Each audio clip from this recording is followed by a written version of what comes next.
बनता है वो भारत जो कभी वंदे मातरम तो कभी वंदे मातरम तो कभी पंजाब गुजरात मराठा है। माननीय विनायकगण, आदरणीय यहाँ पर बैठे सभी दर्शकगण और मेरे प्रिय प्रतिभागीगण, मैं आप सभी का इस शुभ दिन पर हार्दिक अभिनंदन एवं स्वागत करती हूँ। मैं रंजना आज जिस विषय पर अपने विचार रखना चाहती हूँ वो है 2047 के संदर्भ में मेरा भारत, विकसित भारत। साथियों, जैसा कि आप सभी जानते हैं कि हम 200 सालों तक अंग्रेजी शासन के गुलाम रहे। हमने 15 अगस्त 1947 को आजादी तो पा ली, लेकिन लंबे समय में गुलामी में रहते रहते हमारे पंख कट चुके थे। अंग्रेजों ने सोने की चिड़िया कहे जाने वाले भारत देश को पूरी तरह से खोखला कर दिया था। लेकिन इतनी गुलामी के बावजूद भी आज भारत ने कई क्षेत्रों में कई उपलब्धियां हासिल कर ली। अंग्रेजों ने तो कृषि क्षेत्र को उस हाल में पहुंचा दिया था कि आजादी के समय भारत के पास ना तो पर्याप्त अनाज था और ना ही अनाज उत्पादन करने के लिए पर्याप्त सुविधाएं। मोहन जी, स्थिति का अंदाजा तो इस बात से लगाया जाता है जब भारत के प्रधानमंत्री श्री लाल बहादुर शास्त्री ने 1962 में भारतीय जनता से अपील की कि पेट पर रस्सी बांधो, साग सब्जी अधिक खाओ और सप्ताह में एक दिन उपवास रखो। लेकिन मोदी जी, भारतीय राजनेताओं ने इस स्थिति से हार नहीं मानी और कृषि क्षेत्रों पर सुधार किया, कृषि में नई तकनीकें अपनाई और कृषि अनुसंधान को बढ़ावा दिया, जिसका अंजाम ये हुआ कि आज भारत न केवल अपनी जनसंख्या को खाद्यान्न उपलब्ध कराती है, बल्कि कृषि उत्पादित वस्तुओं का निर्यात भी करती है। मोहन जी, जहाँ आज भारत ने कृषि क्षेत्र में लगातार प्रगति की है, वहीं आज भारत ने चांद पर भी अपना परचम लगा दिया। इसरो ने चंद्रयान 1 के द्वारा चंद्रमा की सतह पर तिरंगा लहराकर इतिहास रचा, तो वहीं भारत ने चंद्रयान 3 के द्वारा विश्व रिकॉर्ड बना दिया। मैं भारत की इस प्रगति को देखकर यही कहना चाहूंगी कि कुछ तो बात है कि हस्ती मिटती नहीं हमारी। अजीब कुछ तो बात है कि हस्ती मिटती नहीं हमारी, सदियों राह है दुश्मन, दौर है जहां हमारा, दौर है जहां। मोहन जी, बेशक आज भारत ने कई क्षेत्रों में कई उपलब्धियां हासिल कर ली है, लेकिन आज भी भारत का युवा बेरोजगारी और अशिक्षा की समस्या से जूझा जा रहा है।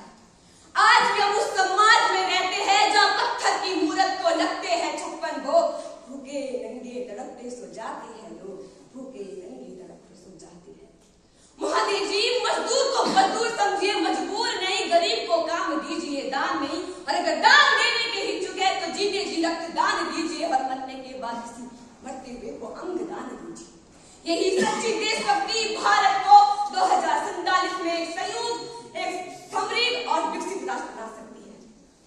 मोहन जी, आज भी हमारे समाज में अनेक ऐसी समस्या है जो हमारे भारत को विकसित राष्ट्र नहीं बना सकती, जैसे नशा।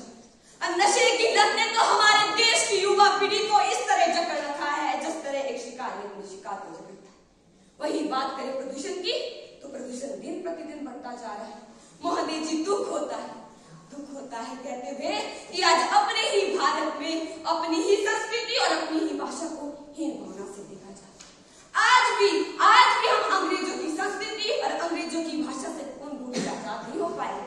इस पर मैं कुछ कहना चाहूंगी कि अंग्रेज चले गए, अंग्रेजों का भूत नहीं गया।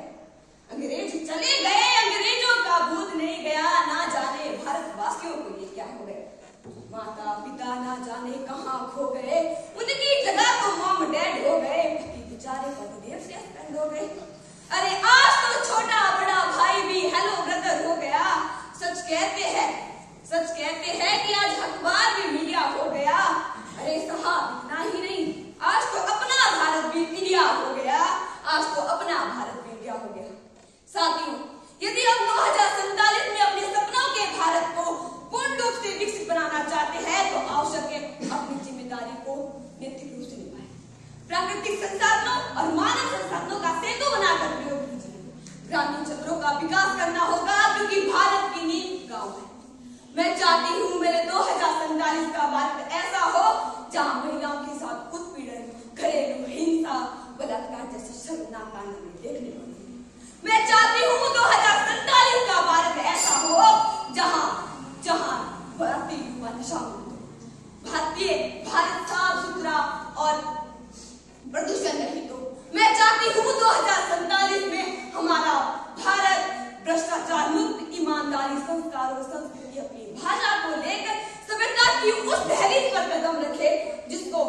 देखकर सब भारतीय कह सके कि ये है असल में मेरा भारत, विकसित भारत। अंत में ज्यादा न कहती हुई कुछ पंक्तियों से अपनी वाणी का विराम देना चाहूंगी कि जहां ना नफरतों के रंग हो, आपसी प्रेम और दिल में कुछ करने की उमंग हो। जहां ना नफरतों के रंग हो, आपसी प्रेम और दिल में कुछ करने की उमंग हो। जहां भी जाए सब संग हो, सब पर ही मोहब्बत के रंग हो।